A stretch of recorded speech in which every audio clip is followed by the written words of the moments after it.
Bir күні Мақпал ескі сағатты бұрап қалды. Бөлме кенеттен дірілдеп ұзынбақ жарық толқыны шықты. Заттар жылдам өзгеріп, бөлме болашақ қаласына айналды. Көңілдіде таңғалдырғыш технологиялар әр жерден жарқырап тұрды. Сары мен Мақпал болашақ көшеде таңғалып тұрды. Аспанда ұшатын тақталар, жарық шашқан биік үйлер көздің жауын алды. Робот бала жүгіріп келіп дауысы алаңдаушылықпен: «Қала энергиясыз қалғалы жатыр.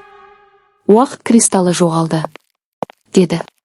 Сары мен Мақпал туннель арқылы жүгірді. Жарық шамдар бірінен соң бірі жанады, жолды көрсетіп тұрды. Тұман қобыжық пайда болды, бірақ балалар қорықпай, батыл тұрды. Мақпал үлкен болашақ шамын қосып, көк жарық бүкіл жерді жарыққа бөлді.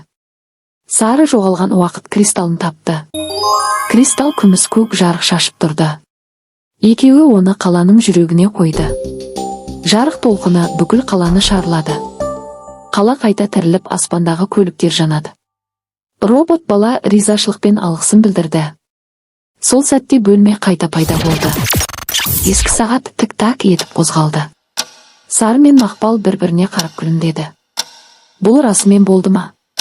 деді Сары. «Иә, біздің жасырын болашақ сапарымыз», деп жауап берді Мақпал.